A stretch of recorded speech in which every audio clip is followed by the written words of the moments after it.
Oddly enough, T, it won't hit the same. So no. Here's why. LeBron James would be copying that of what Michael Jordan did. And so one, people are already like, hey, you second, and now you just following the GOAT, number one. Number two, because of the oversaturation of social media, what about LeBron James's career do we not already know about?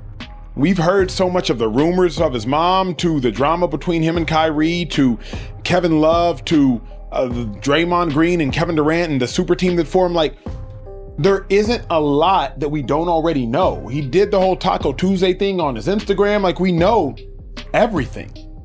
Michael Jordan was going on before social media. We hadn't heard the Dennis Rodman, Carmen Electra night in Vegas stories. We hadn't heard that. There was so much. We hadn't heard about Tony Kukoc and Pippen and the beef between Kukoc wanting to join the squad. We hadn't heard that stuff because it happened both before social media and before our time.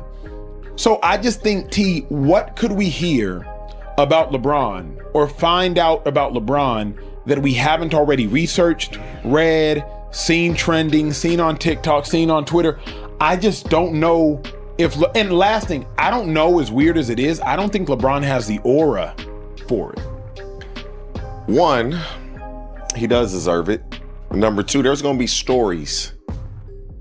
They're going to interview whomever, and they're going to say some things that we hadn't known, we hadn't heard before. That's a fact. That's going to happen.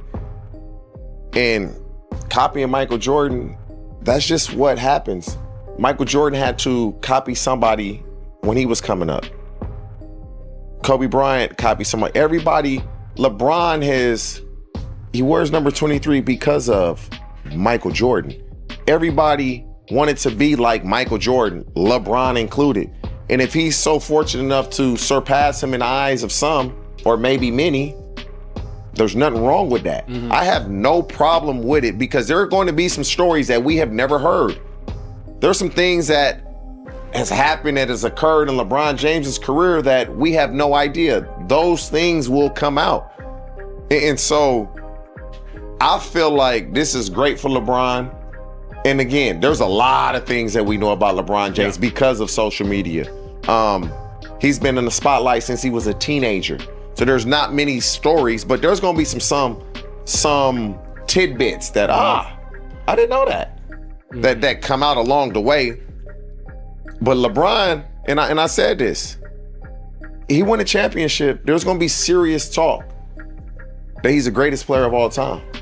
Serious talk. And I'm talking people my age, because the younger generation already thinks he's the greatest player of all time. 30 and under, LeBron the GOAT. Guys 30 and under, LeBron is maybe 35 and under. LeBron the GOAT. Yep. It's the 40 and over crowd that's still with Jordan. And so as Care Bear continues to ascend his media career and he starts to get on television, that's when the narrative is going to change. And, LeBron James is now the GOAT, because all the older guys will never get over Michael Jordan they'll never say anybody is the GOAT besides Michael Jordan. Then you get this new generation, a guy on television, the narrative will change. And so he deserves it. But if he win a championship, the narrative is really going to change. I want to jump in here. I completely agree with what you're saying. I also think, like you said, individual artistry is almost always crafted out of imitation. Everybody needs someone to look up to. Everyone needs someone. That's what makes people so special. LeBron James, I'm sorry, Acho, I've never in my life wanted to jump across this table for you to sit here and say that LeBron Raymond James Sr. does not have aura. The aura. Are you out of your fucking mind? Damn. You have to be out of your mind. First of all, let's talk about how eventful LeBron James's career has been. And if there is a promise of never before seen footage, let's just go ahead and walk through that, right? Okay. Let's talk about, if it's following his entire career, let's talk about the kid in 2002 that ends up getting in trouble about, end up getting a car and whatnot. Yeah. Ends up having to miss his eligibility, couldn't play in the state championship, whatever it is. Goes number 1 overall in the NBA, right? Sure, cool, whatever. Let's talk about the decision in 2010 to go to the Miami Heat, Imagine seeing never before seen footage from production meetings beforehand, and LeBron's talking to you about how he thought this was a great decision and how great he thought this was, and you're seeing how excited he is about making this said decision on TV. Now all of a sudden, you see the reaction and the backlash in this documentary. After that, let's talk about him losing in the 2011 finals. After that, let's talk about him coming back and winning back-to-back. Let's talk about him coming back from down 3-1. Can you imagine? I watched the documentary that they dropped about the basketball team, the USA men's basketball team in the 2024 Olympics. One of the best documentaries ever. You got so many moments crafted from that, never before seen moments. Anthony Edwards chopping it up with Obama, saying that, bro, I'm the truth. All sorts of stuff that you just never seen before. Are you a sports fan or are you not, Emmanuel Acho? This is LeBron James, one of the most storied and popular American athletes in the history of the game. And honestly, go ahead. One of. In the modern era of sports, where there's so many different things that you could be focused on, so many different avenues that you could see how oversaturated the market is. One of the guys that just stands the test of time and is worldwide famous. This would absolutely be something that everyone wants to see, and he 100% has the aura for it. It's not that people wouldn't watch it. I think the dilemma at hand is, number one, this new generation of cats aren't respectful. You watch Jordan's doc, outside of Gary Payton, there was like an homage that every single person paid to Michael Jordan. Like everybody leaned into the legacy, from Charles Barkley to George Karl. Man, like, they not even gonna get on this shit if they ain't Thomas. doing that. They ain't gonna get edited out. But I'm saying, like, I don't even know who are you gonna get. Draymond, D Wade, Kevin Love, Kyrie. Like, who are you going to get to glaze LeBron and not fake glaze LeBron? Nobody fears LeBron like they fear Jordan because they don't reverence him. I'm not saying they shouldn't, for the record. Like, I love LeBron James. I'm not saying they shouldn't. I just don't know that, like, nobody has that same. Everybody's busy debating LeBron James, his legacy, and whether he deserves a Last Dance style documentary, but there's a much bigger conversation happening underneath all of that. You can argue about Michael Jordan, unseen footage, aura, or legacy all you want, but one thing never changes. LeBron's story can't be told without the Golden State Warriors. You can't leave out Draymond Green. You can't erase Kevin Durant. You can't skip the super team era, the 3-1 comeback, or the dynasty that changed how the rest of the NBA built championship rosters. That's exactly why this moment matters so much for Golden State.